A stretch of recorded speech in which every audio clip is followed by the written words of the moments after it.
Son muchas las personas que se han venido de algún pueblo para buscar un mejor futuro en Medellín. Todo el que llega en esa misión instala la vida en algún barrio que esté a su alcance económico, y uno de ellos ha sido La Colinita. Allí llegamos muchos de nosotros, crecimos y pasamos la hermosa época de la juventud, caminando por sus calles, departiendo, disfrutando de la alegría popular del barrio. Nos encontrábamos siempre en el morro, que llamaban la finca de los Pelusos, y nos disponíamos de forma ritualística a hacer música, a debatir acerca de Dios, la religión, la ciencia, los átomos, la historia, entre otras cosas. En este lugar se gozaba de un ambiente casi mágico, pues desde allí puede atravesarse con la vista toda la ciudad hasta Niquía. Puede verse el aeropuerto, los edificios del centro como el Coltejer y el cúmulo de casitas de los barrios populares de las laderas. Siempre nos preguntamos por los nativos que recorrieron y habitaron este morro antes de la colonización. Decíamos, aquí pudo haber muerto algún guerrero nativo en su defensa. O nos preguntábamos, ¿será que ellos practicaban también aquí sus rituales y nos los heredaron a nosotros? Curiosamente, en el 2013, durante una construcción en el barrio, se encontraron importantes yacimientos arqueológicos y cementerios indígenas. Este hallazgo constaba de tumbas de aburraes, objetos como narigueras de oro y fragmentos de cerámica, lo que reveló la presencia de población prehispánica en el territorio. Muy buenas tardes para todas, para todos. Nosotros somos el colectivo Filo Parchando. El día de hoy estamos muy contentos de compartir con ustedes en este espacio. Vamos a conversar un poco acerca de nuestras raíces y de la manera en que el territorio se ha habitado desde la época prehispánica hasta la actualidad. Haremos unas reflexiones bastante interesantes. Están todos cordialmente invitados para que se acerquen y construyamos el conocimiento en colectivo. Mi nombre es Camilo Carmona. Muchas gracias por su asistencia. Hola, buenas tardes, ¿cómo están? Mi nombre es Mariana Silva, un gusto saludar. Hola, mucho gusto, mi nombre es Juliana García. Bueno, buenas tardes a todos nuestros oyentes. Como ya me conocen, mi nombre es Johnny. Espero que los que escuchen este programa sea de mucho enriquecimiento, digamos, para construir, digamos, una memoria que nos permita construir también la identidad colectiva de Guayabal. Hoy tenemos un programa bastante interesante acerca de los yacimientos arqueológicos que se dieron en La Colinita, y este suceso de los yacimientos arqueológicos pues como que va a ser nuestro tema central, pero partiendo de que de los yacimientos lo que nos evoca es la historia de los aburraes, la historia de la colonización, digamos, de Medellín o del Valle de Aburrá. Y lo que queremos hacer hoy entonces en este programa es hacer un análisis de cómo estos yacimientos nos evoca esa memoria para poder construir de alguna manera o exhortar a nuestros oyentes a construir la identidad colectiva de Guayabal, para reconocer también esa tradición que de alguna manera nos heredan estos, digamos, nuestros antecesores, nuestros antepasados, y partiendo de allí poder analizar también cómo en la actualidad se da una nueva colonización que hemos llamado nueva colonización, pues que se da en la gentrificación. Es decir, a partir de la gentrificación, ¿qué cosas suceden? Suceden cuestiones como el desarraigo también de personas que habitan la ciudad, es causa también de migraciones, y pues en este momento pues tenemos la problemática de una ciudad muy encarecida en términos de vida. Entonces, bueno, tenemos ese problema hoy pues como para traerlo. Vamos a pasar a nuestra siguiente sección para que conozcamos un poco más a nuestra nueva del parche. Para presentar a Will. Para presentar a Will. Will no se ha presentado. No, Will no se presenta. Sí, muy buenas tardes a todos. Hoy vamos a viajar en el tiempo. Vamos a mirar qué era lo que encontraron por allá en la colinita, unas neregueras de oro, unas cerámicas, unos dientes por ahí, unos hallazgos muy importantes, que sí me parece muy interesante eso. Vamos a ver qué pasa con eso. Bueno, creo que antes de continuar a la siguiente sección deberíamos de plantear la paradoja del día. La paradoja del día es una pregunta que posiblemente Juliana luego nos la podrá responder. Entonces vamos a plantear la pregunta para que Juliana o los que estén como dispuestos a participar, más adelante pues como se es esa participación. Entonces, ¿cómo es la pregunta de la paradoja? La pregunta ¿es la gentrificación una nueva colonización? Bueno, ahí está la paradoja del día. ¿Es la gentrificación una nueva colonización? Y bueno, con la enunciación de esta paradoja, entonces pasemos a la siguiente sección, Will. Hey, ¿ese quién es? ¿Quién? Pues ese que viene ahí, ¿vos lo conoces? Ah, ¿cómo así? ¿Vos no lo conoces? Ese es el nuevo del parche. Bueno, con esta sección comenzamos entonces con el nuevo del parche. Juliana, ¿cómo estás? Agradecemos que nos estés acompañando en este momento, en este programa. Y pues la idea es conversar acerca de estos hallazgos, que nos evoca también, qué cuestiones podemos analizar allí en términos de los hallazgos, de la historia, de estos aburrades, y también cómo podemos hacer ese análisis, esa traspolación de esta problemática de la colonización, cómo eso nos puede evocar también una nueva colonización en la actualidad a partir de la gentrificación, que dados unas condiciones de la modernidad, basado pues como también en su base del capitalismo, el neoliberalismo, que ha planteado pues un desarrollo que está basado también en el turismo, por ejemplo, como un modelo como el de Medellín, que es un modelo de progreso basado en el turismo, y que de alguna manera eso también tiene unas consecuencias, no siempre positivas, algunas consecuencias negativas que debemos analizar. Entonces, ¿cómo ves la cuestión aquí de cómo crees tú que podemos hacer ese enlace de colonización de los aburrades y colonización actual? Bueno, primero creo que es muy importante como que reconozcamos que la identidad indígena no solo la debemos pensar como en una identidad lejana a nuestra actualidad o a nuestro presente.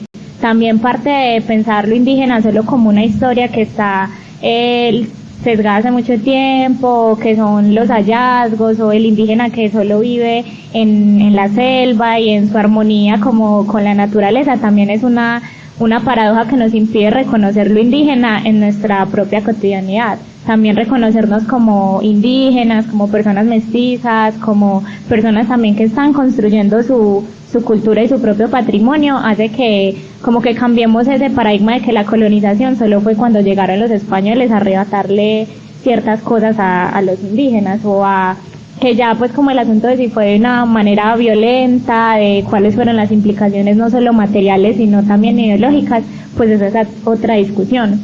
Pero respecto como a la actualidad de cómo la gentrificación podría ser una nueva colonización, pues yo pienso que es que la colonización nunca ha terminado.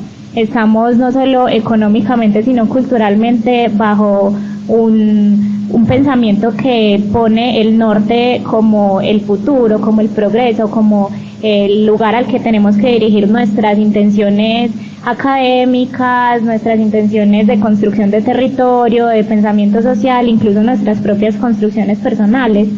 Entonces, esa colonización es un proceso constante que se da en el mero pensamiento de que tenemos y que nos imponen de tener que dirigirnos a un territorio, un pensamiento, una identidad que no es la que construimos como colombianas, como medellinenses, como las identidades con las que nos pintamos cobijadas y cobijados.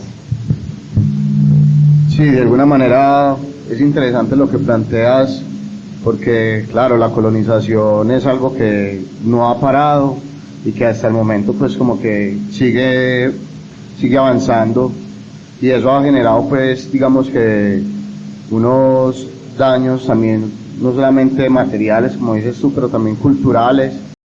Yo recuerdo que la otra vez que investigamos acerca de la madre Laura y cómo ella había sido partícipe de un epistemicidio, en términos de que en esa colonización lo que se intentaba era transformar la cultura de los nativos, ¿cierto? Porque planteaban había como una premisa o una teoría que decía pues como que no mates al indio, sino, o sea, como no matar al humano, sino al indio que hay en él, ¿cierto? Al indígena que hay en él. Entonces lo que hay es que lo que intentaban esas colonizaciones era matar esa cultura que había en los indígenas e incrustar entonces de alguna manera esa cultura occidental con la religión cristiana, y pues eso generó bastantes daños que pues hoy en día no reconocemos, y es algo que conversábamos la vez pasada. No nos reconocemos en nuestra propia identidad, es decir, nos disgusta que nos digan campesinos, nos disgusta que nos digan indígenas, como si eso fuera un tipo de insulto. Entonces ahí es donde está pues como esa falta de construcción de la propia personalidad, de la propia identidad de lo que somos, y estar también evocados bajo esa colonización occidental eurocéntrica, evocados siempre a ser como ellos, a ser europeos, a ser gringos, pero nuestra propia cultura es algo que siempre estamos olvidando, que estamos rechazando. Entonces también el llamado en este programa es a rememorar, a recobrar esa memoria, pero no solamente recordarla como una historia lejana, ¿cierto? Como decías, sino hacerla parte de nuestra propia vida. ¿Cómo podemos actualizar esa historia y hacerla parte de nuestra propia concepción del territorio, nuestra propia concepción de la comunidad y de lo que somos nosotros en Guayabal? Incluso un arqueólogo muy reconocido colombiano que se llama Karl Langebeck dice que el estudio del pasado es inoficioso si no interpela nuestro presente. Entonces de nada sirve que nos preguntemos por qué significaban las marigueras que encontraron, o cuál es la relevancia de que en la colinita hayan hallado una tumba o unos dientes, sino eso que nos habla de cómo se habitó el territorio y también cómo lo estamos habitando en este momento, que está haciendo que toda esa historia que estamos construyendo, si en realidad es para darle sentido a nuestra propia historia o para entender cómo nos comportamos, o si la estamos construyendo simplemente para venderla porque es lo que atrae a que otra persona quiera venir a conocer eso que le parece exótico, que le parece extraño, porque no lo conoce en su territorio. Y que no quiere decir que no sea interesante, porque claro, es demasiado interesante, y la arqueología es una historia que debemos conocer también desde la curiosidad. Pero más allá de eso, es una historia que se debe conocer desde la voluntad de conocer quiénes somos y en qué nos estamos transformando. Hay algo también que creo que es valioso que podamos tomar en consideración, y es que precisamente no se trata solo de que, como decía Julián ahorita, que tratar como de pensar o de creer que el mundo indígena es algo muy distante de nosotros en el tiempo,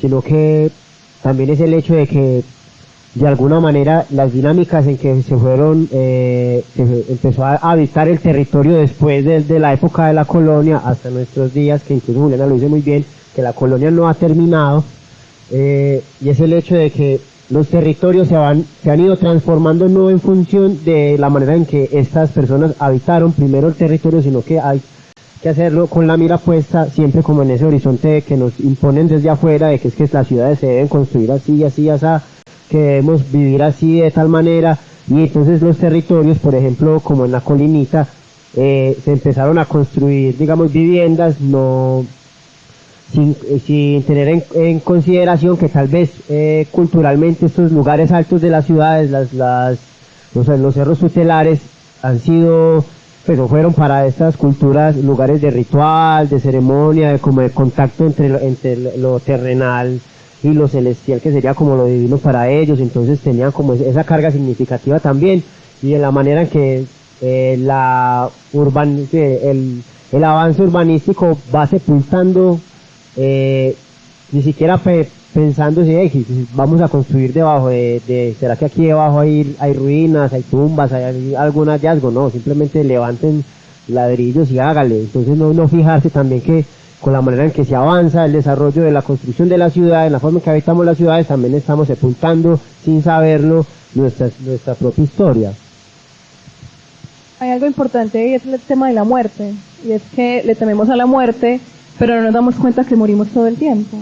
Y en esa medida, para que el germen nazca, tiene que morir la planta. Entonces, digamos que cuando uno ve esas tumbas, lo que eso significa, como ese simbolismo con lo trascendental, con el agua, es como si estuviéramos rememorando lo que somos en este momento. La cuestión es que se nos olvidó. Y vivimos en mecanicidad, entonces vivimos por un trabajo, una universidad, la familia, la pareja, pero no nos damos cuenta que ahora mismo éramos esos indígenas que estaban en ese espacio, que lo habitaron, que se les quitó algo que les pertenecía, pero que claramente nosotros también nos quitamos eso y nos lo siguen quitando. El asunto es que permitimos que eso pase, no nos hacemos conscientes de lo que sucede a nuestro alrededor, ni mucho menos de que nuestras interacciones, cada palabra, cada acto cuenta, porque vamos muy rápido. Entonces, digamos que yo siento que ese tema de la muerte es muy importante uno como cuestionárselo y entender que todo eso está vivo y muere todo el tiempo, y que si nosotros no hacemos por lo menos intentar una pausa y observar eso, pues nunca vamos a poderlo comprender.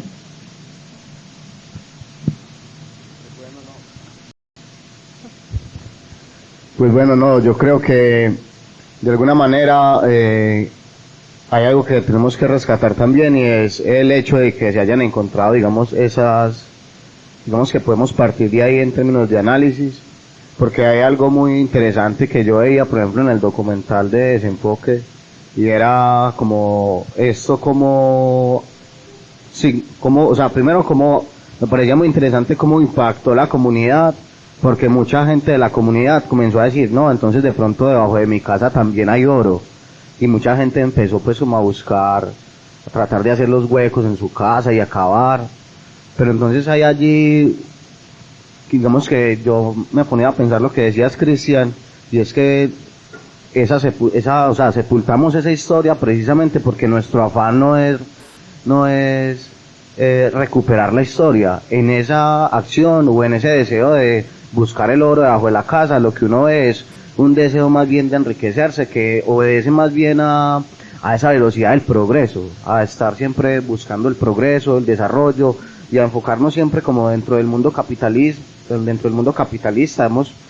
que hace parte de nuestra construcción social, ¿cierto?, de lo que somos, y que de alguna manera eso repercute mucho en cómo deseamos y pensamos y lo que queremos hacer.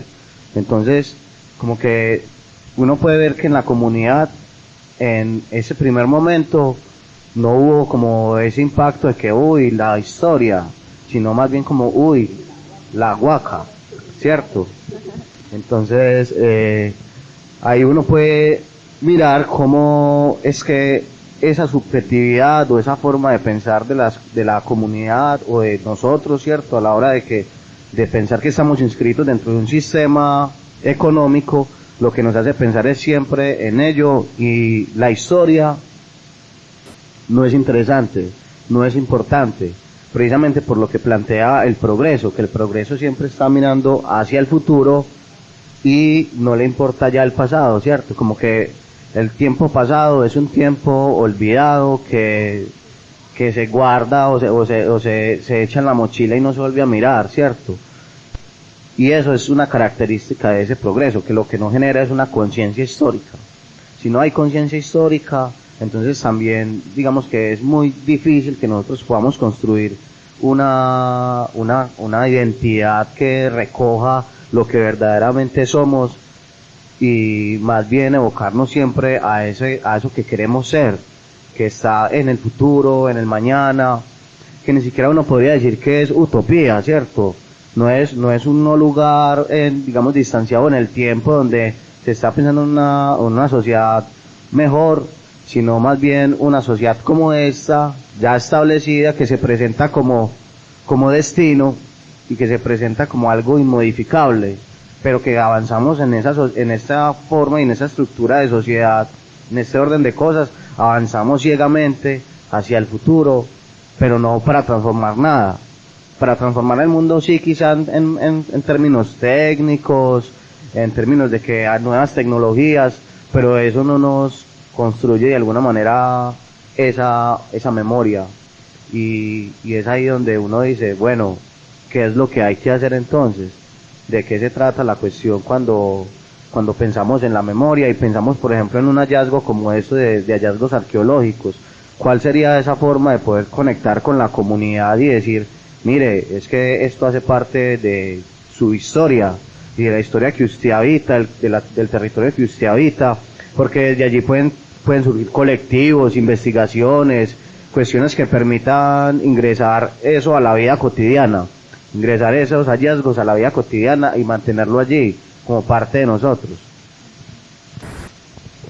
En la arqueología eso es un problema tremendo, porque la arqueología preventiva, que es la que se encarga como de hacer un estudio en los territorios antes de construir, que es una ley muy reciente, es apenas del 90, pero poco se ha implementado realmente, como muchas cosas legales pues acá en Colombia. Pero el patrimonio tiene como un asunto legal que es inajenable, indivisible e inembargable, lo que quiere decir que el patrimonio es propiedad del Estado, únicamente del Estado, y que no puede ser independiente de las deudas en que se meta el Estado o el país o la ciudad. Eso no se le puede quitar porque tiene una condición de inajenabilidad.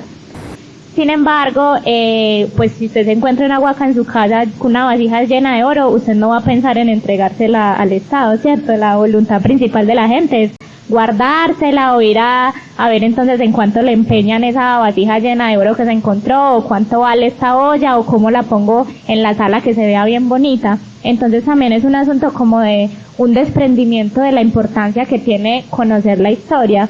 Pero además de eso, y con lo que tú mencionabas ahorita de la muerte, pensaba mucho en que vivimos tanto en piloto automático que nos olvidamos que el patrimonio también lo construimos en nuestra cotidianidad, que el patrimonio también son nuestras comidas típicas, son nuestros bailes, son la forma en que nos relacionamos, que el patrimonio también es la forma en la que habitamos este territorio y en la que elegimos ser nombradas como medellinenses o colombianos, ¿cierto? Eso es un asunto que se hace con el día a día, pero que siempre pensamos en la historia y en la memoria como algo tan lejano a nuestra cotidianidad que nos olvidamos de nuestro impacto en la línea de la vida. Que me hace recordar que la relación que tenemos con esos objetos que para nosotros son exóticos, porque no estamos habituados a verlos por ahí, pues, más allá de encontrarlos, por ejemplo, aquí en la casa museo, que entonces los hallazgos están aquí en unas urnas para que todo el que quiera venir y conocer, digamos, cómo era, no sé, la orfebrería, la alfarería que tenían pues aquí esas comunidades, pero se pierde el sentido también que tenían esos objetos para la vida cotidiana de esas comunidades. Ellos no fabricaban esos usos de hilado, o las narigueras o estas vasijas y las pintaban para ponerlas decorativas. Ellos, todas estas cuestiones que realizaban tenían un sentido muy significativo en sus vidas cotidianas. Entonces es la forma en que el arte para ellos, eso también me hace acordar un poco del arte como experiencia de John Dewey, que él dice que para estas comunidades, para nuestros antepasados, las formas en que ellos se representaban el arte no era para exhibición y para estar alejado como en un mundo aparte del mío, sino que siempre estaban atravesando nuestra cotidianidad. Algún sentido práctico tenían estas cosas y ceremonial también, ¿cierto?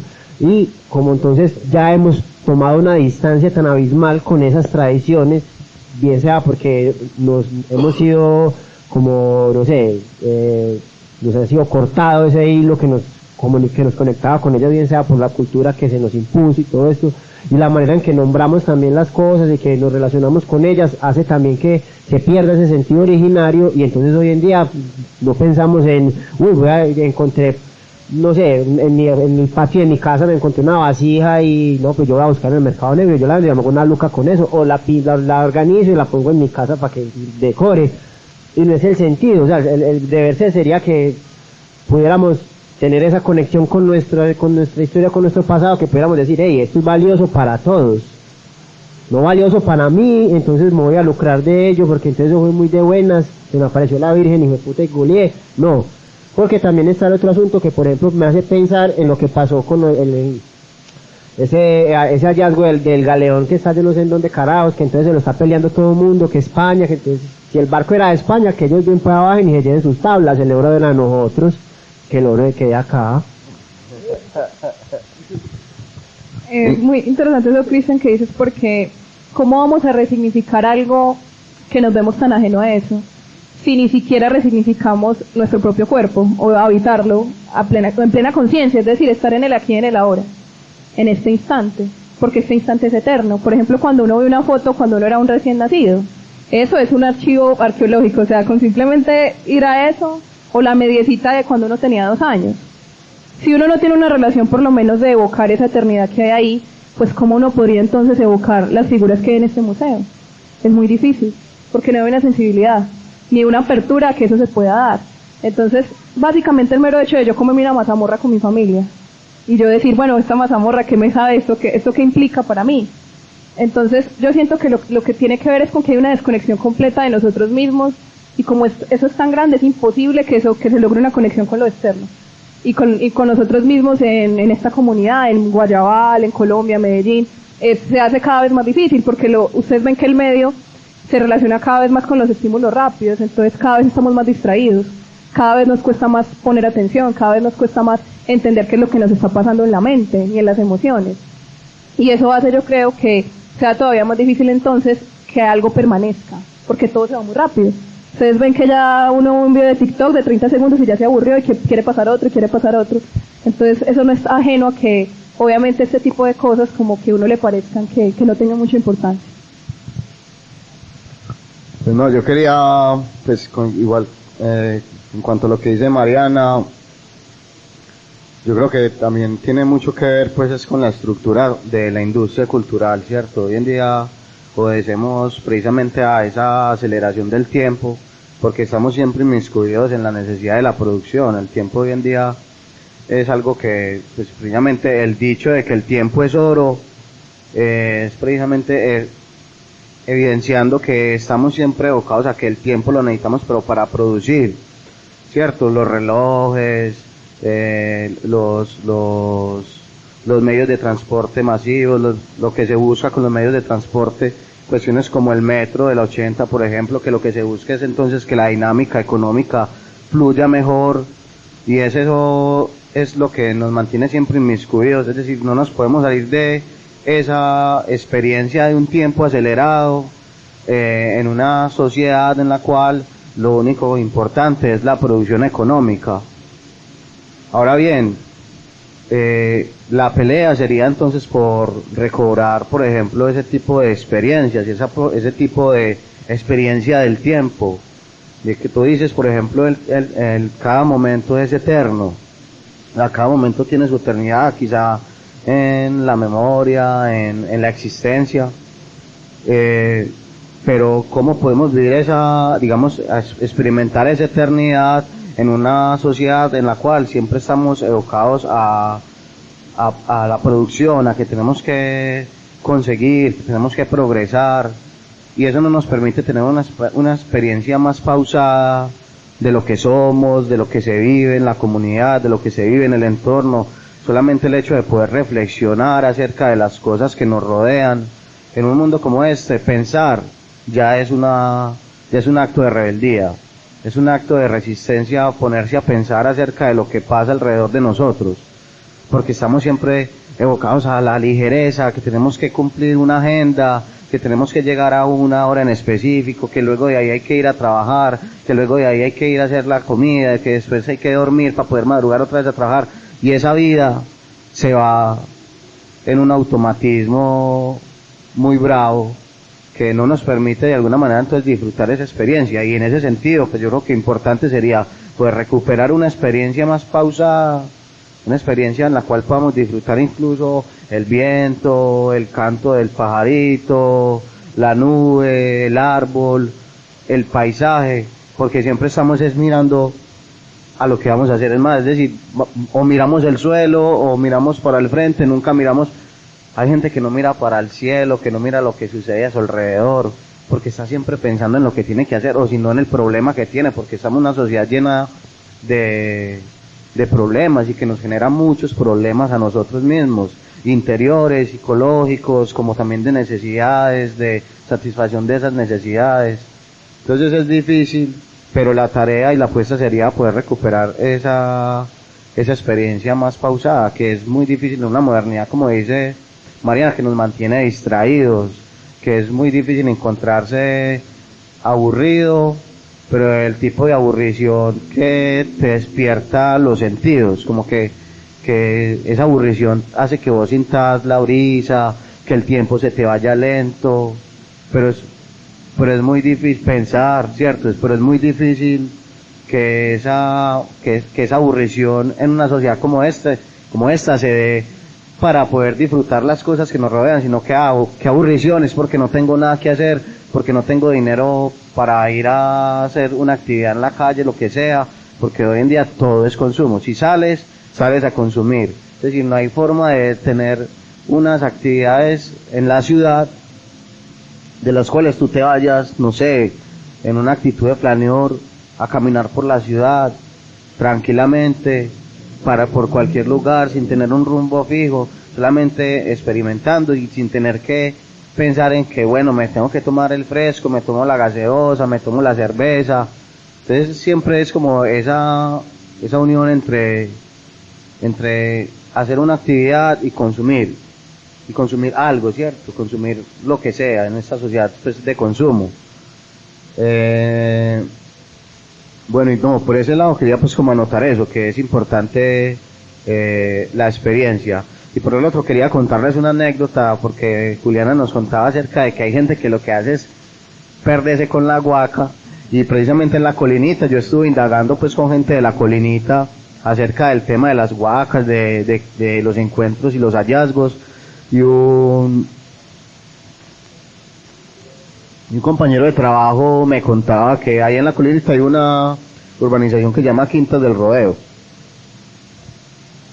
y me contaba que entonces allá hicieron una piscina, y entonces en el momento que estaban haciendo la piscina, el man de la retroexcavadora haciendo el hueco para la piscina se encontró una guaca, y el man lo que hizo fue que se bajó de la retroexcavadora, cogió la guaca y se desapareció, ¿cierto?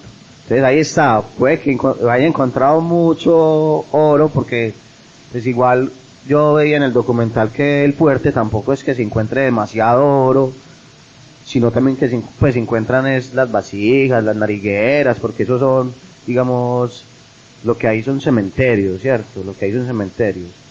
Y pues se decía como que en el Valle de Aburrá no era un valle pues lleno de oro, ¿cierto?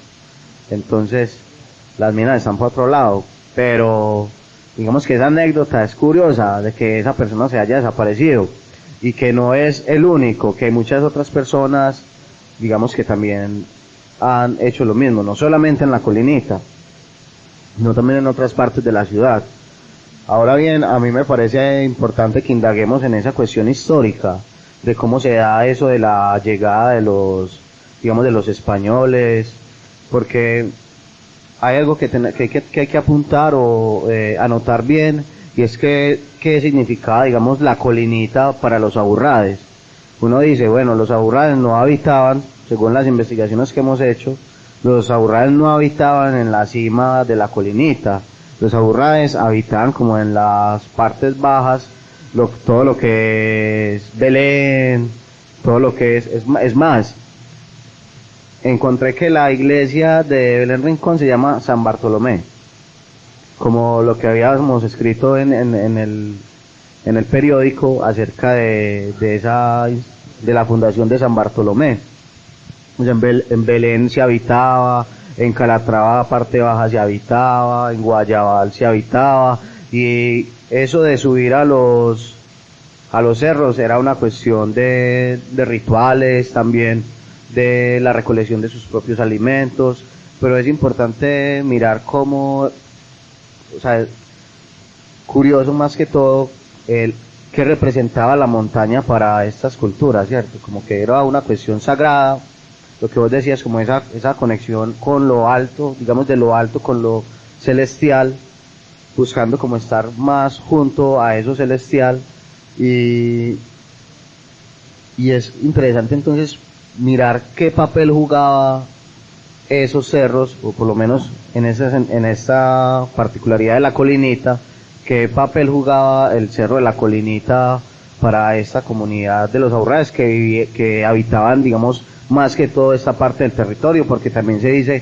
que de aquí para allá ya eran como los Nutivaras, ¿cierto? Entonces, pensando en esa historia, pues no sé, Cristian, Juli o Mariana, de pronto, ¿qué podrías anotar acerca de eso en términos históricos, ¿cierto? Porque hay algo importante que podemos rescatar ahí, es cómo, o sea, cuál fue la reacción de estos nativos cuando vieron que llegaban esa gente tan extraña, blancos, en caballos. ¿Cuál fue esa reacción? Bueno, pues eso es muy difícil de decir en este punto, ¿cierto? Porque no teníamos la herramienta que tenemos ahora para registrar la realidad, entonces todo lo que podemos hacer es suponer. Pues hay muchas hipótesis sobre cuál fue su reacción al ver llegar a los españoles, pero antes de eso quisiera decir como que esas distinciones entre los aburraes, los notivaras o la comunidad de allí y la comunidad de allá son distinciones que hacen los españoles pues con una intención de hacer categorías y decir, este resguardo es este, bueno, en ese entonces no era resguardo, estos son unos, estos son otros, pero pues no podemos saber si ellos se denominaban de esa misma manera o si tenían como esa distinción cultural tan marcada como la pensamos ahora, que la definimos de acuerdo a rasgos estéticos en sus cerámicas o a diferentes hallazgos, en estos se halla más orfebrería o en estos no, entonces pues es una distinción como muy aleatoria que hacemos, pero su reacción hay como dos grandes hipótesis, pues la que más se ha difundido también porque es la que más le conviene a esa historia de superhéroes con sangre y violenta, que es la que más vende, es que fue una guerra y que llegaron y eso fue una matazón, la hijuemadre y todo el mundo contra todo el mundo, pero en realidad hay otra teoría que varios antropólogos como que la han trabajado mucho y es también como quitarnos de la cabeza que los indígenas son personas ignorantes y que no tenían capacidad de conocer lo que estaba pasando, porque es que ellos también tenían la capacidad de leer el contexto en el que estaba llegando. Y esa teoría habla es que en muchas comunidades lo que pasó es que llegaron los españoles y los indígenas, claro, los recibieron con ofrendas, con cosas que les sirvieran para su estadía, buscando hacer alianzas, porque pues si tú ves que llega otra comunidad con mucho más recursos que los tuyos, pues tú vas a buscar cómo poder amistarte con esa comunidad para poder sacar provecho de ahí. Incluso le regalaban mujeres, porque para las comunidades indígenas el parentesco es muy importante, entonces si un español se casaba con una indígena, ya eran familia, y pues usted no va a ir a atacar a su familia, o usted puede hacer negocios con su familia, puede buscar expandir su comunidad con su familia. Entonces, bueno, esa es la otra teoría, pero al día de hoy, imposible saberlo. A ver. Dicen que ellos pues que muchos se suicidaron pues como al verse en esa guerra pues y verse derrotados, como que preferían hacerse pues suicidarse. Sí, hay unas cuestiones como de honor, que también estaba el hecho de que, pues, me imagino que si hacían eso era precisamente porque ya tenían conocimiento de que en otras partes había ocurrido lo mismo, y ellos, como dice bien Juliana, ellos tampoco estaban como desentendidos, como aislados del mundo aquí, ¿no? Ellos tenían con sus corredores de comunicación con otros pueblos, no solamente en el valle de Aburrá, sino también para el occidente, y obviamente pues como la historia que conocemos es que venía una comisión por el occidente pues querían como subir hacia el norte y quedaron en el Iconia, partió una, pues eso también está ahí como recogido en el artículo, que llegó Jerónimo Luis Tejero y subieron por estos morros del lado de acá, por Alta Vista, y entonces pillaron el valle, y dijeron, ah, no, aquí fue. Pero entonces ellos llegan es como de sorpresa, no llegan pues haciendo pues bulla y tal, sino que llegan como que, eso es lo que yo sé, que llegan de sorpresa, los atacan, y obviamente pues el uso de los cerros también era no solo como ritual, sino también un modo de comunicarse con otros pueblos por ejemplo, al sur que están los Vitagüíes, o al norte que estaban los Niquías, entonces con tambores y bocinas hacían pues la bulla, como sonando la alarma, y como que, bueno, aquí está pasando algo, y tenían sus códigos, entonces no es que fueran pues como que unos ignaros pues del totazo, no, tenían sus códigos, lo que pasa es que no tenían edad, pues muy difícil, una pelea de toche con guayaba madura, pero bueno, no sé si de pronto podamos avanzar. Sí, yo creo que deberíamos de pasar a la siguiente sección y pues podrías continuar ahí tu participación. Bueno. Antes de pasar también, pues es que los españoles no respetaron, no llegaron en esa misma actitud, ¿cierto? Independiente de que los indígenas quisieran hacer alianzas o llegar con una disposición, ellos querían era sacar, ellos llegaban a conquistar porque ellos eran unos salvajes, que lo que ellos pensaban y lo que aparece como se me escapa el nombre, en las crónicas españolas, lo que aparece es que eran unos bárbaros que comían carne humana, que hacían sacrificios, entonces ellos los pintaron con una cara súper horrible, unos comportamientos que para ellos en su cultura súper católica y su cultura europea pensaban que era una cosa catastrófica y una cosa horripilante, entonces también no dieron puerta a tener un diálogo cultural, sino que ellos llegaron fue a imponer lo suyo, entonces pues claro, ¿quién no va a entrar en crisis si toda su identidad, toda su forma y su propia persona está siendo aplastada por otro que le dice que es que así no puede vivir, que tiene que vivir es como él vive? Muy complicado. Sí, bastante interesante esa anotación. Bueno, pero pasemos a la siguiente sección, Will. Continuamos ahí con la colina, nuestra gente brilla con arte. La 15 Radio, la voz del barrio, tu emisora, tu espacio diario. La 15 Radio, la tuya. La 15 Radio, la tuya. Escúchanos en la15radio.com.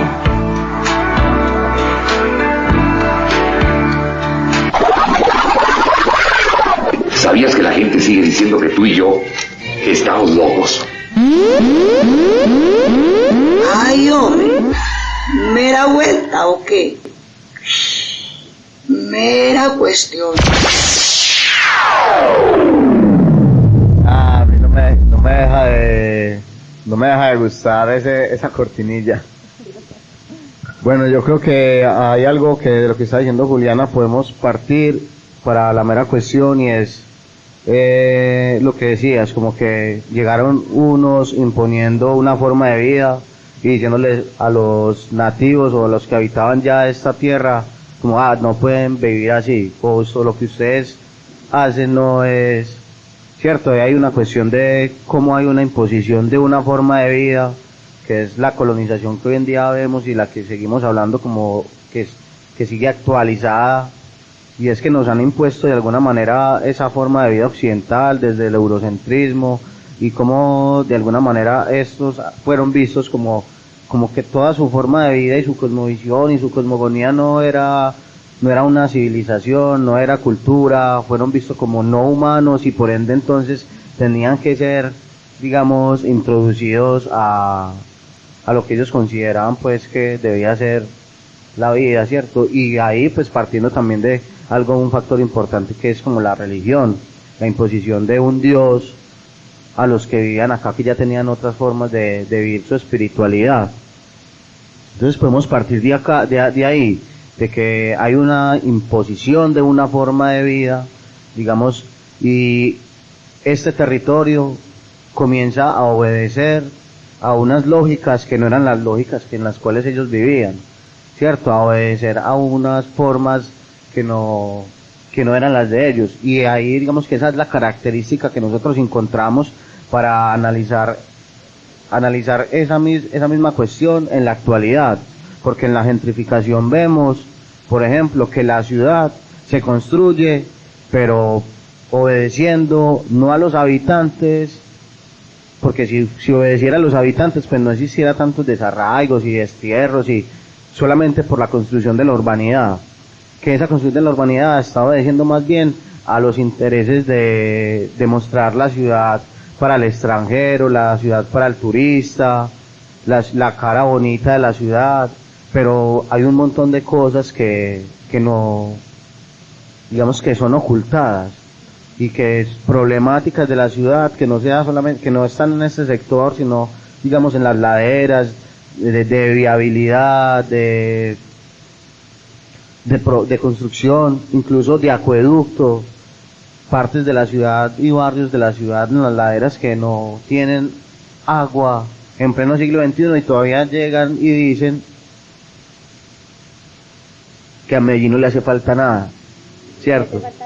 Que solamente le hace falta mar, ¿cierto? Y entonces ahí uno ve la contradicción, que es que la construcción y la urbanidad, la construcción de la urbanidad de la ciudad no obedece a las necesidades de los habitantes, no obedece a que estemos bien, digamos, y construyamos una ciudad para nosotros, ¿no? Hoy en día la ciudad va a ser, o sea, es, digamos que en gran medida está construida ya para el turista.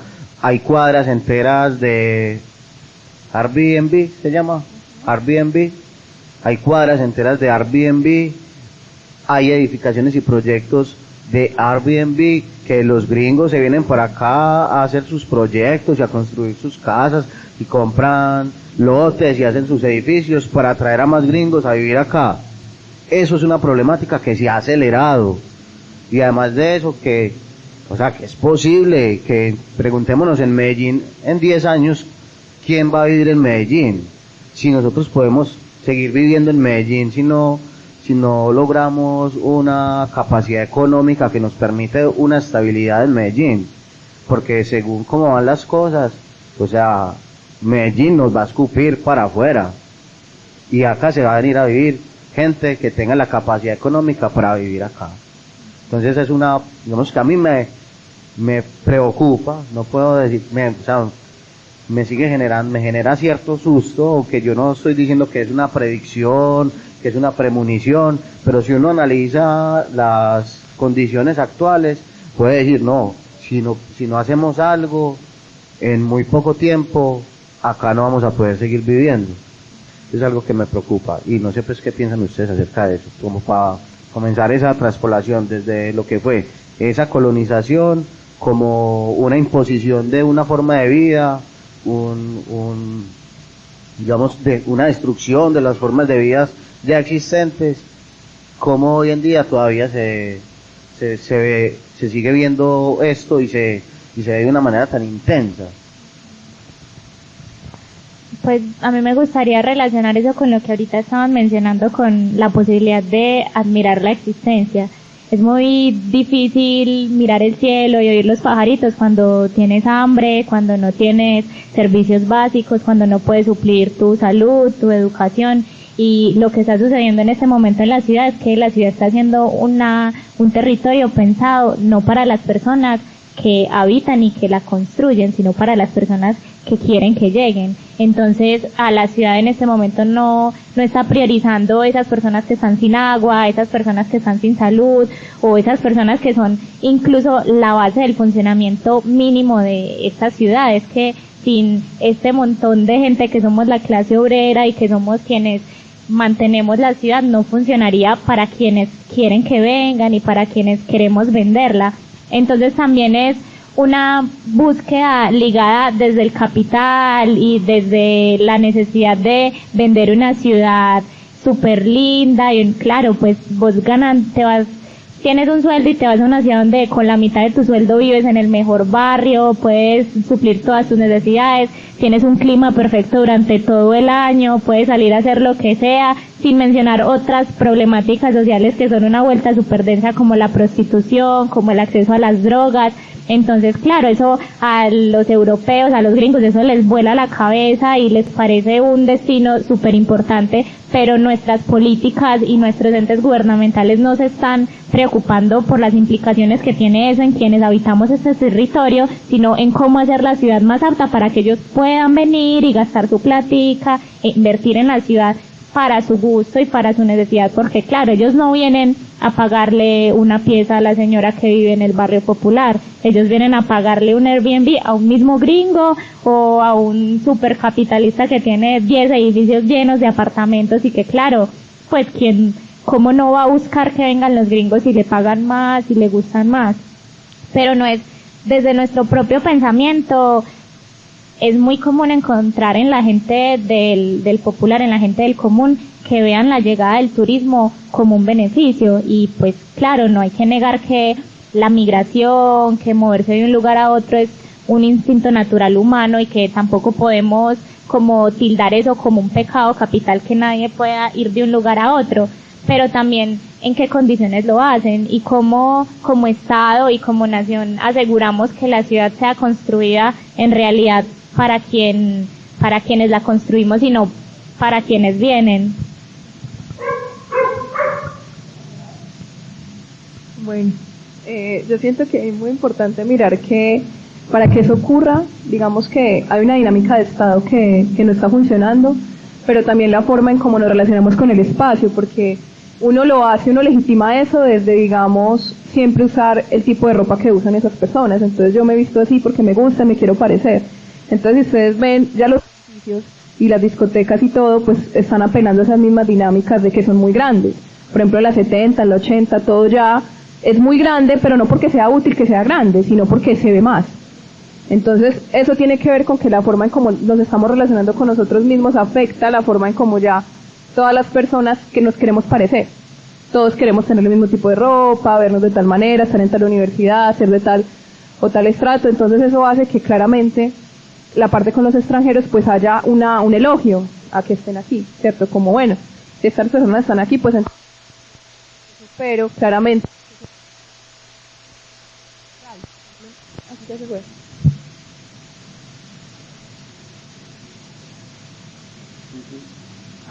Sí, ya acá. Por ejemplo, en Jardín antes habían pues las cantinas normal, las cantinas de Jardín.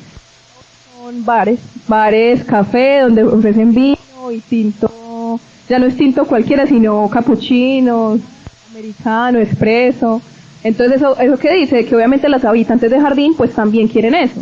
No solamente porque el extranjero venga y todo eso, no, qué rico. Ya, todas las casitas que eran normales ya están con un montón de cositas o con indígenas que ni siquiera pertenecían a ese lugar. Entonces, es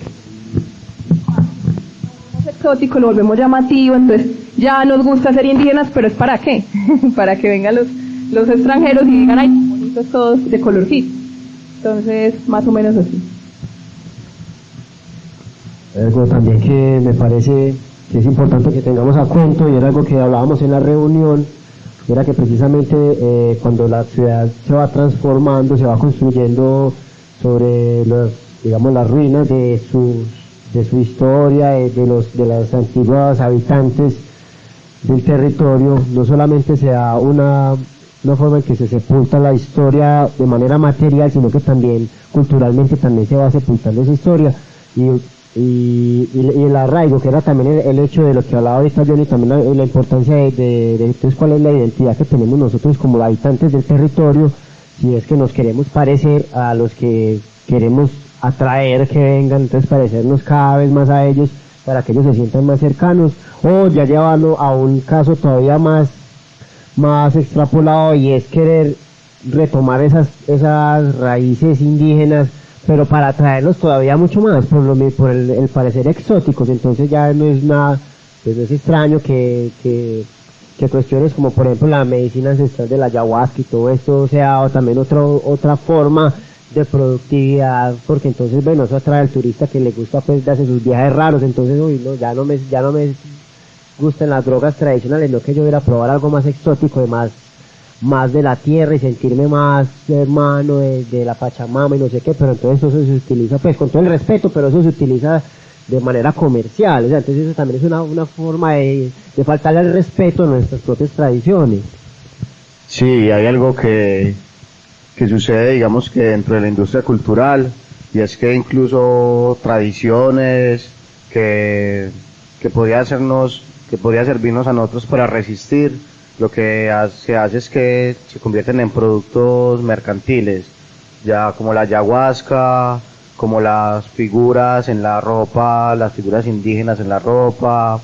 Es decir, la apropiación cultural es una apropiación que no respeta el contenido de las culturas, porque respetar el contenido de las culturas sería respetar su tradición, respetar sus significados. Ahorita lo que hace es que esa exotización, digamos, de lo nativo, de lo indígena, lo que se hace es como para vender. El ejemplo que ponía Mari de jardín y de las casitas de colores, que es, uno pensaría, no, es que queremos vender nuestra propia identidad o resignificar nuestra propia identidad, pero lo haríamos si conserváramos los contenidos, si conserváramos los significados, pero lo que hacemos es vender solamente la apariencia, ¿cierto? La apariencia indígena, el collar indígena, la manilla indígena, pero de los significados, de qué significan las líneas, de eso nada. Entonces es muy difícil, digamos, construir una identidad si la gente no se da cuenta de que lo que necesita es rescatar los contenidos, no rescatar la apariencia y venderla, sino, bueno, si quiere vender eso como una cuestión turística, como una cuestión exótica para que la conozca, pues entonces hágalo con el contenido, enséñele a las personas que vienen, a esos turistas que vienen, qué verdaderamente significó digamos, eso que se está vendiendo, qué significó para las comunidades, qué sigue significando, cómo lo estamos viviendo y cómo lo estamos llevando, pero no, lo que hay es un vaciamiento total del contenido. Entonces es muy complejo, pero algo que quería yo, digamos, también traer a colación, y también es como esa diferencia entre el turista y el migrante, que Juliana lo mencionó ahorita, porque es que el turista lo que hace es como, viene a gastarse la plata, pero el migrante va a trabajar, ¿cierto? El migrante migra es por la necesidad de buscarse un mejor futuro, de satisfacer sus necesidades en otros países y en otros lugares, no solamente, digamos, otros países. Acá en Medellín de alguna manera uno podría hablar de una migración interna de las personas que se tienen que desplazar, porque va a pasar el metro, se tienen que desplazar de la 80, que le compraron la casa a mitad de precio y que con esa plata le alcanza para ir a vivir a un barrio popular, sin demeritar pues que el barrio popular no tiene su riqueza, pero es un empobrecimiento de alguna manera de esas personas que ya estaban allí. Entonces es exclusión, segregación y un desplazamiento forzado de alguna manera, ¿cierto? Eso es bastante preocupante porque, digamos, como que la migración uno la pensaría que, como decía Juli, es una cuestión que sea como una cuestión natural de desplazamiento de la humanidad, pero no, hoy en día en la sociedad capitalista se ve que la migración es una cuestión forzada, y cuando es de norte-sur, ¿cierto? Como decía Juli en la reunión, norte-sur global, es una cuestión que se ve como turista, que es bien recibido, que se le recibe con los brazos abiertos, que también vemos lo exótico del extranjero, vemos a un alemán, vemos a un gringo y usted lo quiere tratar a ver si le da la liga, a ver si le da la propina, y en los lugares donde los atienden, entonces la gente está siempre como al servicio del gringo, al servicio del dólar, y es muy difícil entonces poder construir una identidad cuando nosotros mismos, o sea, ya no es esa colonización que llega y arrasa y nosotros no queríamos, no, es una colonización que llega, arrasa y nosotros queremos que llegue a arrasar. Estamos con los brazos abiertos para que vengan y nos colonicen, ¿cierto? Los estamos llamando para que vengan y inviertan el dinero en nuestra ciudad, para que vengan y y disfruten de todo lo que hemos construido nosotros como ciudad.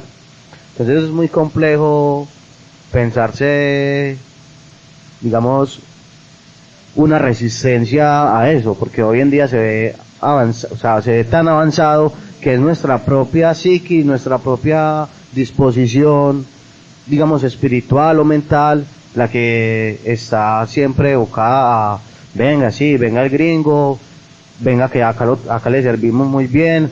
La personalidad paisa es una personalidad muy, digamos, muy amigable, servicial, entonces, claro, la gente se queda enamorada de eso y nosotros seguimos en esa actitud servil ante esas personas que siempre hemos considerado más desarrollados que nosotros, y pues en la estructura económica y social se ve que, pues, que esos países son subdesarrollados, y ya no solamente en términos materiales, sino también en nuestras propias disposiciones espirituales.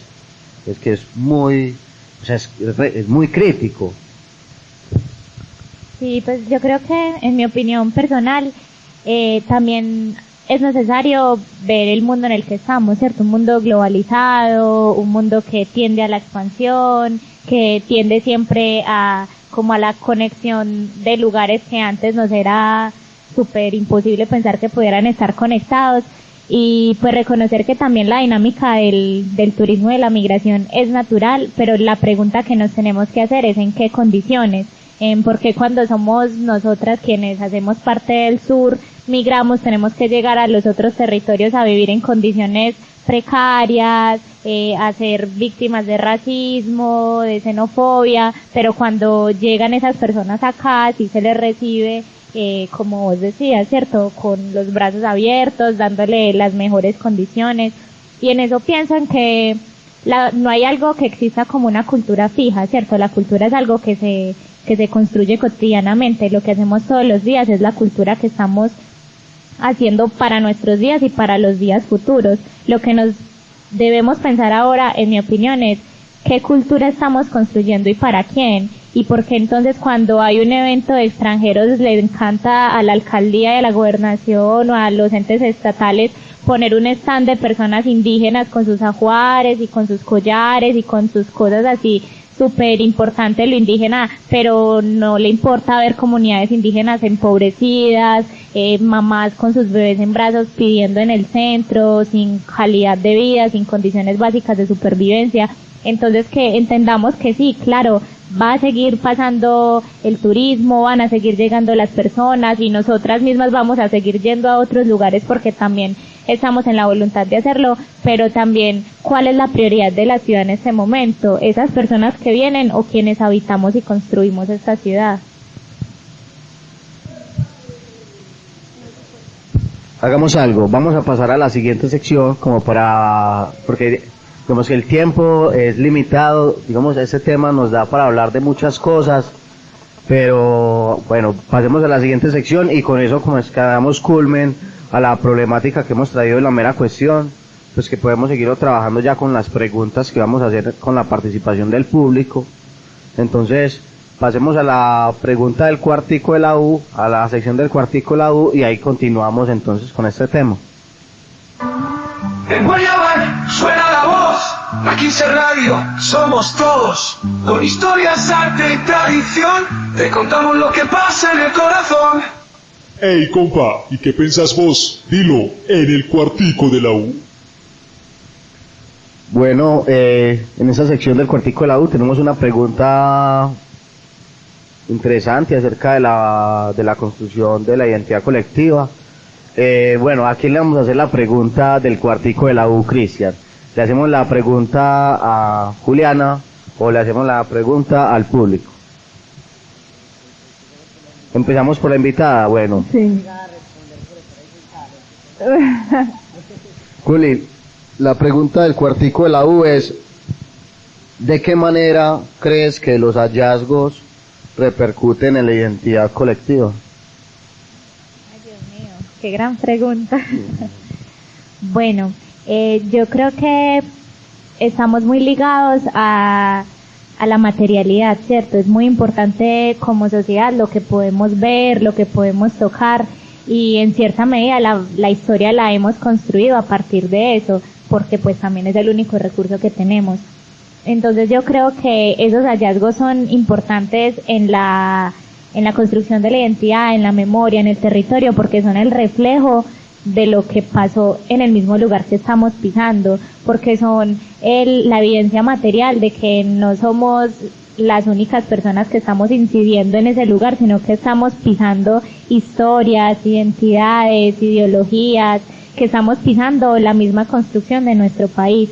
Entonces esos hallazgos son una vía para que seamos conscientes y para que podamos construir nuestra historia, que no es por contar una historia bonita, como ya lo he repetido algunas veces, sino que es también por entender qué es lo que ha pasado durante todos estos años y durante todos estos siglos, para que en este momento nos comportemos así, nos relacionemos así, y también cómo con eso podemos ayudar a que en el futuro o a que las próximas generaciones puedan comprender la importancia de la identidad, de entender que somos indígenas, de entender que somos personas mestizas, de que hicimos parte de una forma de pensamiento que incluso a este momento que no es tan lejano nos es totalmente ajena. De pronto alguien del público.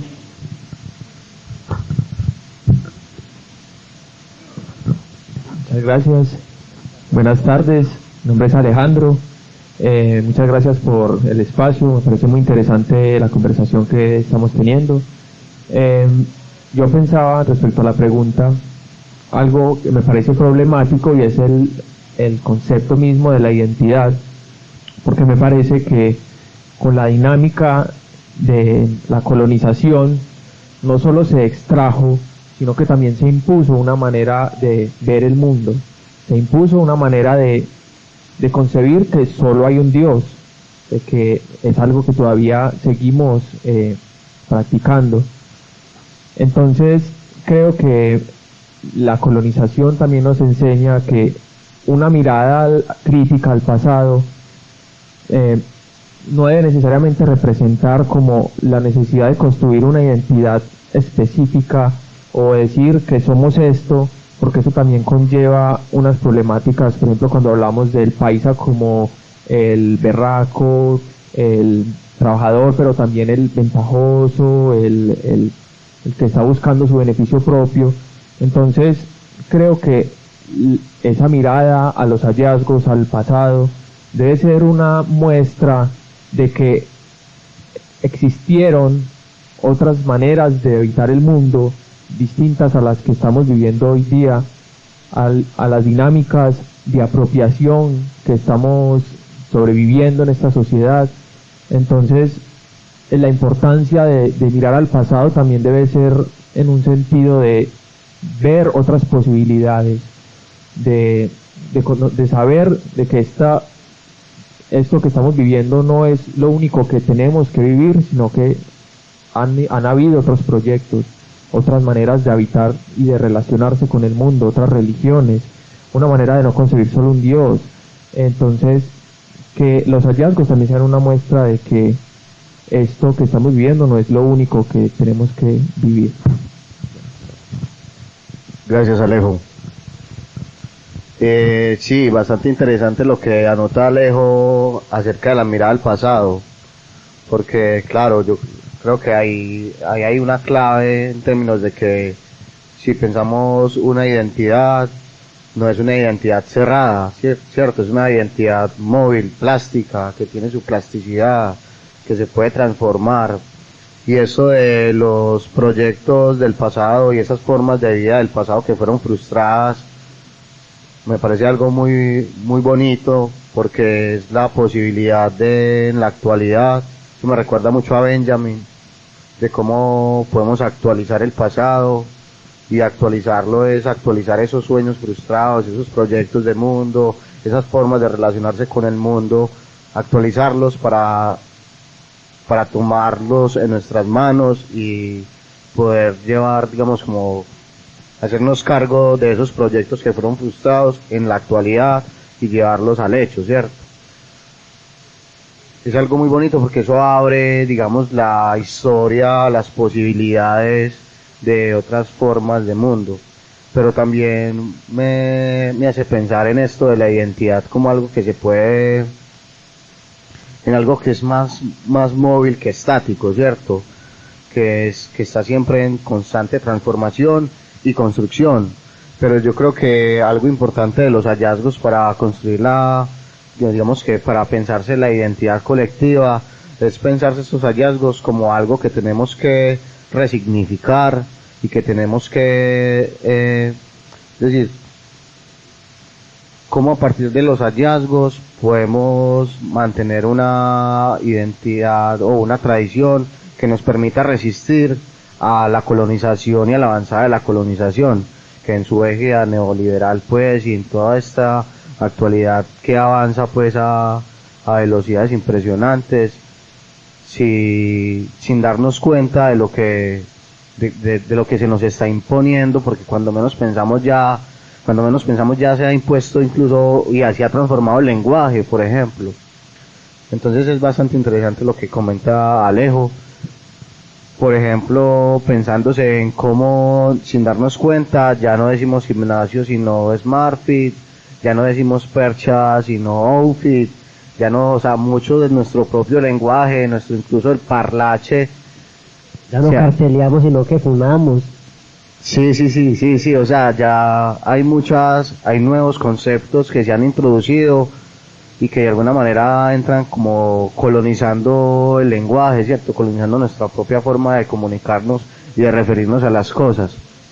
Hay algo que también, respecto a lo que está diciendo Johnny, también lo que trae Alejo respecto a la identidad, y es que es muy difícil, digamos, pensarnos como que, bueno, ¿cuál es la identidad del país? La identidad de las personas que habitamos este territorio, si de alguna manera aquí este territorio ha sido habitado por pueblos que han sido todos pues migrantes, pues hubo una migración primera que pues, llegaron los primeros aborígenes a habitar este territorio porque eran cazadores recolectores que en su peregrinación encontraron en este valle y se establecieron cuando ya empezaron con la agricultura y bueno, todas esas cosas pues que son muy bacanas, pero vamos a acotar un poquito ahí. Pero también aquí no solamente llegaron ellos, sino que también cuando llegaron los españoles no solamente era gente hispana, sino que eran también gente musulmana, judíos, pues aquí como tal vez para hacer un poquito de para recoger un poquito a una expresión que decía José de Vasconcelos, y es que somos una raza cósmica, aquí ha convergido en Latinoamérica prácticamente lo mejor y lo peor de todo el mundo, de todas las culturas, y es una convergencia que de alguna manera tiene lugar acá, sigue teniendo lugar, porque igual en esta transformación que tiene el mundo, las dinámicas de que se habita la ciudad y para quién se construye la ciudad y cómo habitamos nosotros al margen o tratando de sostener ese avance del desarrollo de la ciudad con nuestro trabajo, con lo que sea, siempre estamos dando y recibiendo un poco, entonces esa identidad se va también como permeando, como vos decías bien, Johnny, que hay una plasticidad también en eso. ¿Puedes decir algo, Mari? Sí, bueno, estaba como pensando ahí de que esa constante transformación que vamos viviendo es como muy raro, porque uno pensaría que uno no tiene nada de alemán, uno no tiene nada de eso, pues uno como que lo ve muy extraño, pero claramente ese intercambio cultural pues sigue estando. Si ustedes ven la forma en cómo uno interpreta las cosas en las redes sociales, cómo uno las ve, pues son muy variadas. Entonces yo siento que como que ese cambio que se ha dado no está muy alejado de lo que vivimos hoy en día. Entonces es necesario como entender que esa parte de la identidad colectiva como que está muy marcada en cómo queremos ser y cómo nos estamos viendo. Y si no nos estamos reconociendo nosotros mismos en cualquier espacio que vivamos, una cancha, un colectivo, la casa, la acera, sino por lo menos observamos ese entorno y comprendemos qué nos pasa internamente, qué nos mueve, pues va a ser todavía más difícil comprender digamos una cerámica. Va a ser muy difícil poder acercarnos a eso si no nos conectamos ni siquiera con nuestros propios lugares. De la identidad ya, como un último apunte, me parece importante entender que es que la identidad no es una camisa de fuerza, porque no hay algo que nos pueda definir como colombianos o como países más allá de un límite geográfico arbitrariamente decidido, porque quien decide hasta aquí llega Colombia y hasta aquí empieza Ecuador, Venezuela, ¿cierto? Eso es arbitrario. La identidad es maleable, es un cambiante todo el tiempo, pero además de eso, no es algo que te diga que es que si tú eres paisa tienes que ser de esta o de esa manera, sino que es un hilo conector de la sociedad, es la manera en que encontramos la posibilidad de hacer comunidad. Muchísimas gracias, Juli. Pero bueno, vamos a pasar entonces a la siguiente sección, a la paradoja del día, y planteamos la paradoja nuevamente para Juli y para, pues, no sé quién más quisiera hablar acerca de la paradoja, de los que están aquí al frente, Alejo. Entonces, bueno, planteemos la paradoja. ¿Cómo es que es la paradoja? Pasemos a la sección. Pone la cortinilla. ¿Te gusta la filosofía? ¿Te gusta la filosofía? ¿Qué tanto sabes de filosofía? Responde la paradoja del día.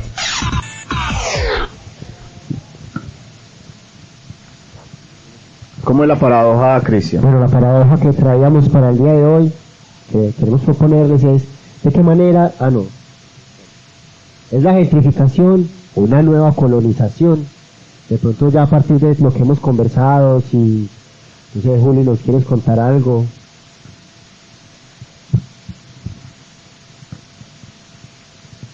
Como lo mencionábamos ahora, no creo que sea la nueva colonización, sino que es la misma colonización, pero en la actualidad. Creo que la gentrificación no es otra cosa que el mismo pensamiento de que existe una raza o una comunidad que es superior a otra y que tiene más derecho que otra de habitar un territorio o de imponer la forma en que se debe vivir, en que se debe relacionar con el ambiente.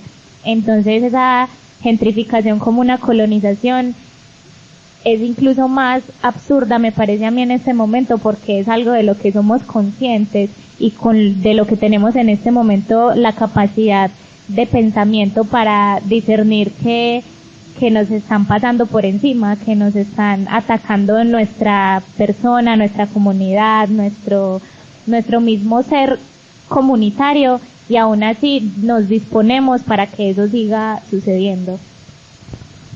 Sí.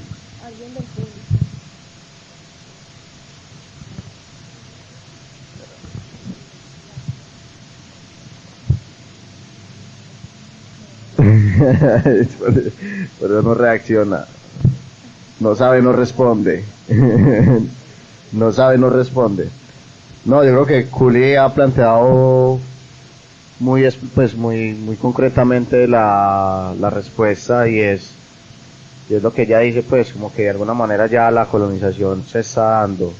O sea, que nunca ha parado la colonización siempre se está dando, ahora avanza, digamos, bajo otras condiciones, con otros medios, con la modernidad, con la tecnología, pero, o sea, de que hay una colonización, la hay, y que por eso es que es importante entonces el pensamiento decolonial, poder estar en una actitud de autocuestionamiento de lo que nosotros adoptamos como nuestra forma de comportamiento, y poder identificar en qué momento estamos adoptando esas formas, esos pensamientos colonizadores, cierto, que nos mantienen en ese estado de colonización, pero lo quería decir como un estado de falta de reconocimiento de lo que somos, cierto, como borrados de lo que somos, siempre manipulados por lo que no somos. Pero curiosamente, pues Juli también apunta de que es que estamos dispuestos, la disposición que tenemos para que eso suceda es mucha, cierto. No, en una sociedad como esta, donde pensar, donde reflexionar, donde el conocimiento no es importante, sino la acción práctica y directa hacia la plata, hacia el dinero, hacia conseguir, hacia salir adelante, ser mejor, ¿cierto? Pero ser mejor en calidades económicas, no porque se esté construyendo una conciencia social o una conciencia colectiva donde podemos trabajar mancomunados, donde la otredad aparece, donde aparece la solidaridad, no, sino solamente dentro del individualismo, el egoísmo, la competencia, conseguir. Y así pues como que bajo esas condiciones se nos está introduciendo siempre pues como ese pensamiento colonizador, y nuestras actitudes y nuestras formas de hacer o ser o de estar están siempre permeadas por esa forma de colonización. Entonces yo creo que si es una colonización, ¿verdad? Que quiere decir que la pregunta de alguna manera es muy, pues la respuesta es obvia ante la pregunta, porque la colonización siempre ha estado. Pero bueno, vamos a pasar a... algo dale. Pequeño. No romper eso. La única forma de hacerlo es que cada quien lo quiera hacer. Si no, va a ser imposible. Pero cada uno, si se cuestiona a sí mismo qué lo mueve a comprar esa camisa, ir a ese lugar, votar por tal candidato, cada cosa cuenta. Y yo creo que es posible que haya una transformación en la medida que cada quien mire hacia dónde quiere que eso se geste. Y entonces, si no se da eso, pues si seguimos como vamos, porque es muy fácil lo que los demás hacen, o sea, es muy sencillo. Es más fácil dejarse llevar por la corriente. Y más con todo ese auge de la inteligencia artificial, la migración laboral, todo lo que va a ir pasando, porque va en aumento cada vez más. Entonces, sí, obviamente es entender, listo, estas cosas están sucediendo, pero bueno, ¿qué estoy haciendo yo al respecto? Desde cualquier labor, porque hasta una persona que trabaja en una panadería puede hacer algo. Hasta nosotros que estamos aquí hablando, podemos hacer algo. Pero entonces desde ahí, ¿cómo se mueve mi comodidad? Porque estamos muy cómodos. En este punto, estamos en un estado que no hay un shock emocional. No lo hay. Y como no hay ese choque emocional, no se puede llevar a que algo pueda dar. Sí, no, y también como parte de la imposibilidad es que no estamos en una sociedad crítica. Es muy difícil de que todos nos pongamos a autocuestionarnos qué actitudes estamos adoptando como actitudes implantadas por la colonización. Es muy difícil, más ahora con la más media, ¿cierto? Todos los medios de comunicación todo el tiempo trabajando y atropellando a rafagazos a las personas sobre información y hay una manipulación mediática, es decir, la alienación en la que estamos, digamos, inscritos es precisamente porque siempre está trabajada por los medios, ¿cierto? Por los medios de comunicación, por las redes sociales, por las obras culturales que consumimos, las obras de arte, la música, todo está trabajando para que mantengamos ese status quo y ese estado de colonización. Entonces es difícil, pero la tarea, digamos que si uno quisiera cambiar eso, es hacerlo uno y hacerlo con el del lado, trabajar, o sea, es decir, ¿cómo se le dice eso? Como atómicamente.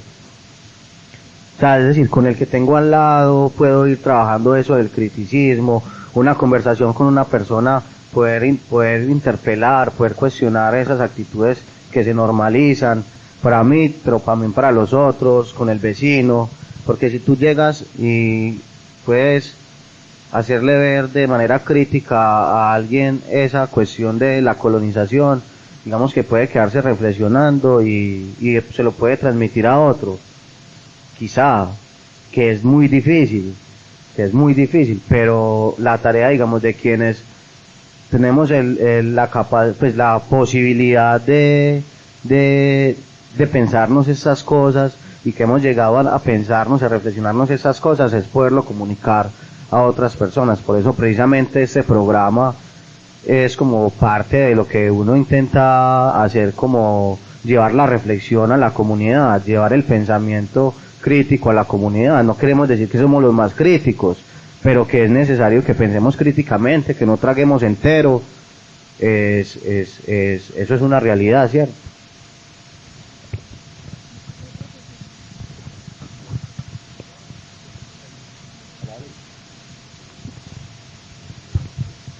Bueno, a mí me surge una pregunta para hacerles, y es que detrás de la crítica a la gentrificación, digamos que también puede esconderse un tipo de odio hacia lo otro, hacia el extranjero, y pienso que también es peligroso, porque lo que hace es también segregar más lo que, digamos, debemos encontrar puentes de comunicación. Entonces, me preguntaba si en lugar de ese odio, de decir, no, es que todo lo gringo es malo, todo lo extranjero, todo el que venga es malo, debemos mejor, digamos, hacerles entrar en conciencia del papel qué ocupan cuando vienen, de lo que sucede detrás de los paisajes que ellos observan, de la imagen que se les quiere vender de proyecto, digamos que como Medellín, la Medellín que se le quiere vender turística. Hay que enseñar también a todo el que venga de que detrás de esa visión turística también hay un montón de cosas detrás. Entonces creo que más allá del odio hacia lo otro es hacer entender que hay unas dinámicas detrás de, digamos que de ese paseo que ellos están teniendo acá. Yo creo que él desea más allá de las cosas. No sé si de pronto sea bueno de una vez pasar a la sección. Bueno, sí, no, porque ya estamos sobre el tiempo, tenemos muy poco tiempo ahorita, tenemos 10 minutos máximo. Entonces vamos a pasar a más allá de las cosas, que es una sección en la cual nosotros nos dedicamos pues a analizar la cuestión sobre el arte, y pasemos a la sección y explicamos qué vamos a hacer en más allá de las cosas. ¿Cuál va a ser la...? Desde Guayabal transmite la 15 Radio. Más allá de las cosas. Incluso no, por eso en el más allá de las cosas yo quería interpelarte a vos, porque vos comenzaste hablando desde el principio de cómo estas cerámicas que tienen unas figuras, no sé, digamos que sus decoraciones no es como para ponerla ahí en la pared o en la repisa, sino que, pues decías, están inscritas dentro de la vida cotidiana, hace parte de lo que atraviesa las actividades de la vida cotidiana. Sí, eso lo trae en relación con un texto de un filósofo americano que se llama John Dewey, el arte como experiencia, y entonces él precisamente habla de eso, de cómo el arte no es como el arte como lo conocemos hoy en día, que está en los museos, en las galerías, y entonces como que el artista en general es como un apartado del mundo, es como un tocado por las musas, y ese no dicho, no hay trapo con que cogerlo, sino que el artista en su comunidad precisamente era la persona que construía sus propias artefactos con los que cocinaba, entonces las vasijas, los jarrones, y entonces tenían unas formas en que los decoraban. Y me hace acordar que hace poco fui al museo de Antioquia, pues al museo universitario de allá en el campus con el hijo mío, y entonces nos fuimos a ver pues toda esa sección pues de antropología y toda la forma pues en que los hallazgos también que han habido durante el tiempo, todos van a parar en galerías pues, y en unas estanterías que están alejadas de la vida humana, como que bueno, esto es acá el arte y aquí para acá es la vida humana, y el arte y la vida humana como que no le tocan. Entonces yo le mostraba pues al niño, y había una olla, y entonces él decía que más o menos era que los estudios decían que era más o menos que tenía más o menos 500 años de antigüedad ese jarrón, de esa olla. Y yo le dije, papi, vea, esa olla tiene más de 500 años de haberla hecho. Que entonces ahí han tomado mucha sopa en ella. Papi, y él, yo dije, no, ese parcero lo entendió todo, porque obviamente no era para estar ahí encerrada en una urna, sino que era para estar haciendo la sopa para la gente. Entonces uno entiende como que la relación del arte en su momento, digamos, en sus orígenes, siempre estuvo muy ligado con la vida cotidiana, con la experiencia significativa de las comunidades. Entonces era como eso lo que les quería como contar desde la relación que hay entre el museo y el arte y la vida, la experiencia vital a partir de la cual surgió ese arte. Como sucede con estos hallazgos que eran para hilar. Total, entonces eran cuestiones para hilar, y aquí están expuestas como si fueran una eso no se puede tocar, solamente hay que verlo, hay una distancia objetiva con la cual usted tiene que mirar. Entonces usted ve también como digamos las narigueras, que era también un asunto, no sé si de pronto era más estético, si también tenía un significado para quien lo portaba, para la persona misma que lo forjaba. No era solamente como que vamos a hacer eso y enterrarlo porque entre 500 años algún galludo lo va a encontrar y lo va a vender y va.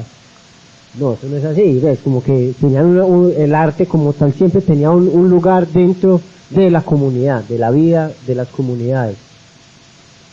Excelente, yo creo que con esa anotación terminamos el programa. Falta pues la olla de los chicharrones, que es pues como con la que vamos a terminar, pero interesante eso. Incluso me recuerda esto del arte vernáculo, que es como el arte que se hace con lo que se tiene a la mano. Entonces, que construimos las casas con las guaduas que tenemos acá. Estamos en un territorio donde hay puras guaduas. Con las guaduas hacemos los vasos, con las guaduas hacemos la cuchara, con las guaduas hacemos el techo, y eso se convierte en una cuestión de creación artística o espiritual que queda inscrita, digamos, dentro de lo que necesitamos como para vivir. Entonces es bastante interesante. Por eso hacía ahí la... Como responder a la... ¿Cómo se llama, Sebastián? ¿Cómo? Alejo. Bueno, Alejo. Muy interesante tu pregunta, porque es que, digamos que podemos irnos al otro extremo. Entonces, al extremo de odiar al extranjero, odiar lo de afuera. El asunto es que si nosotros nos hacemos conscientes de nuestro propio condicionamiento, pues vamos a entender que esas personas que vienen también están bajo la misma dinámica, que están condicionados por su propio medio, que les dice, no, váyase a Colombia, que allá va a pasar muy bueno y allá va a tener todos estos lujos y allá va a poder vivir mejor, entre comillas. Si uno entiende que uno está en ese punto en donde uno ve a los demás como superiores porque tenga más dinero o porque se vea mejor, si uno entiende que uno está ahí, pues uno puede entender que el otro también. Entonces uno ahí es donde nace la comprensión nace de la nadie interior. Si yo reconozco que me falta un montón por aprender en mi vida, que estoy completamente cegada y sesgada a un montón de conceptos, que no soy capaz de comprenderme ni comprender el exterior, pues voy a entender un poco de que el otro está igual. Y que si bien esa persona, obviamente, incluso puede desconocer lo que le está generando. Hay extranjeros que tal vez no ven eso como un problema, que de pronto vienen, pasan muy bueno, tal, y de hecho dicen, no, de pronto hasta le estamos ayudando a este país, ¿cierto? Pueden tener un concepto completamente equivocado. El asunto es que eso solamente van a hacer si uno está en la disposición de un diálogo, si uno está en la disposición de, bueno, ir a hablar con esas personas, o que por lo menos esas personas también estén en esa apertura. ¿Qué uno debe hacer entonces? Empezar a cuestionarse, yo desde mi propia vida, ¿cómo hago que esto aumente? ¿Cierto? Creo yo que eso podría decir. Bueno, yo tengo dos cositas rápidas. La primera respecto a lo que nos contás vos de la olla en el museo, pues también un poco en defensa de mis compañeros arqueólogos y museógrafos, pues yo creo que es necesaria la existencia de técnicas de conservación, ¿cierto? Si dejamos esa olla para que se siga utilizando durante 500 años, en este momento no la estaríamos viendo, ¿cierto? Igual que los volantes de uso, si dejamos como a la libre exposición, hay condiciones por su material, por los grabados que tiene, que no es conveniente que quede expuesto a que quien quiera lo use. Yo creo que en realidad la pregunta es cómo los museos o esos lugares de exposición pueden convertirse en lugares interactivos para que no solo sea verlo, sino conocerlo, cómo se usaba, cuál era la importancia que tenía, lo que vos mencionabas, más allá de si está expuesto o si vos lo podés tocar. Y la otra cosita de la pregunta de Alejo también que me quedó sonando, yo creo que no es un asunto de odiar a los extranjeros o de como de satanizarlos, y que no es suficiente con que ellos sean conscientes de lo que hacen cuando llegan, porque ellos son conscientes, tampoco son personas que no sepan lo que están haciendo. Creo que el asunto es qué medidas tenemos como territorio, y pues en eso sí yo creo que el asunto es demasiado político para que ellos tengan como un acceso diferencial que asegure que quienes vivimos en este territorio tengamos las condiciones básicas para sobrevivir, en que si ellos ganan en dólares y tienen un sueldo en dólares, ¿por qué acaban a tener los precios iguales a los que tenemos nosotras quienes ganamos un mínimo en pesos? Pues no me parece como correspondiente. Entonces no es un odio a que ellos existan o a decir que no pueden venir a este territorio, sino que seamos conscientes que migrar, ir a otro territorio, incluye hacerlo en condiciones diferenciales. Sí, bastante interesante ese punto, pues como que, bien, no estamos en las mismas condiciones, entonces tendría que jugarse diferente el juego. Yo recuerdo, a modo de anécdota, para responder pues como a la cuestión de Alejo, es que yo una vez pues estaba conversando con un gringo que estaba atendiendo en mi trabajo, y él me decía como que,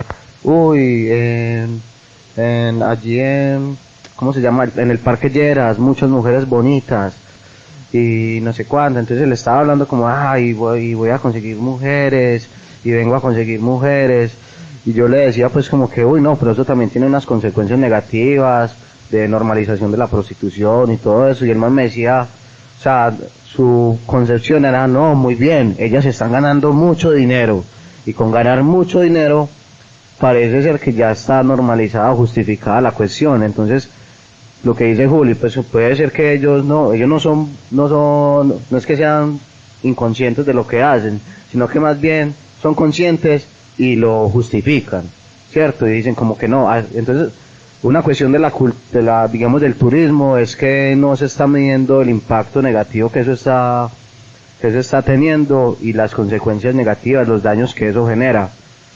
Porque pues lo que se ve como algo importante, como lo que se debe visibilizar, es que la economía ha mejorado, de que es que ellas están ganando mucho dinero, pero los daños a la moral, los daños a la cultura, pues son gravísimos, ¿cierto? Y a la estructura, porque nosotros comenzamos a transformar la estructura, no solamente urbana, sino también la estructura social, digamos, en beneficio de estas personas, ¿cierto? De que vengan, entonces todos estamos transformándonos a su propia disposición. Eso me parece que es algo bastante dañino y que sí hay que tener, digamos, no es un odio, pero creo que no solamente con concientizar al extranjero da, porque cuando yo, pues, a manera de anécdota les cuento que yo hablé con este gringo y le decía pues como las cuestiones negativas que tenía eso, él decía como no, pues, mucho dinero, es que lo importante es que están ganando mucho dinero y yo pues te mando, entonces ya ahí pues como que de alguna manera yo no le dije más nada porque yo estaba prestándole un servicio y pues no era pues como mi intención molestarlo, entrar en una discusión con él, pero si uno ahí se da cuenta que la mayoría de extranjeros que vienen es a esa dinámica, la dinámica de las drogas, a la dinámica de, al turismo sexual, y nada más esta semana miraba que a donde yo trabajo van grupos de gringos como día 5, día 6, y casi siempre son despedidas de soltero. Casi siempre son despedidas de soltero. Ahí ven ustedes, entonces, eso es lo que significa, ¿cierto? Bueno, yo creo que con esto podemos terminar la sección. Vamos a pasar a la olla de los chicharrones para terminar el programa. La olla de los chicharrones es una pregunta para Juli. Sí, otra es la última. Y es como para un próximo programa, ¿qué piensas tú que sería un chicharrón, un problema, una temática interesante para poder trabajar? Espera,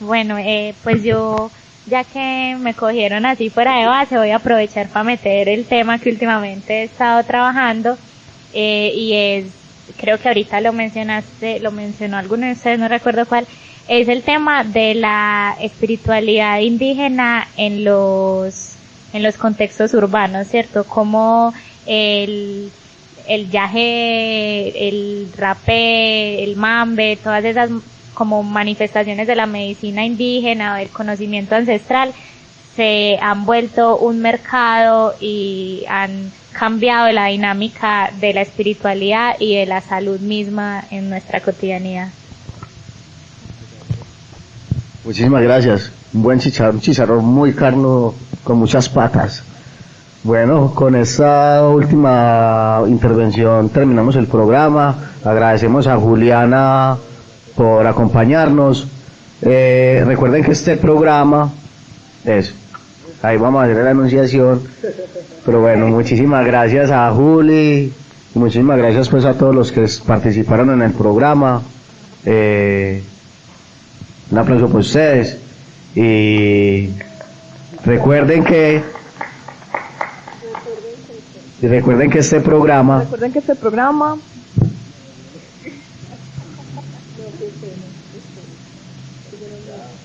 Está auspiciado.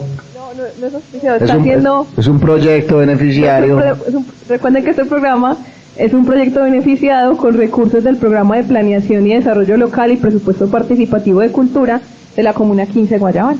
Nos vemos este próximo miércoles a las 4 de la tarde. A las 4 de la tarde en el barrio Trinidad. En el barrio Trinidad, donde vamos a hablar sobre filosofía y freestyle, para que se animen. Y freestyle rap. Batallas de freestyle. Bueno, muchísimas gracias. Gracias. Chao.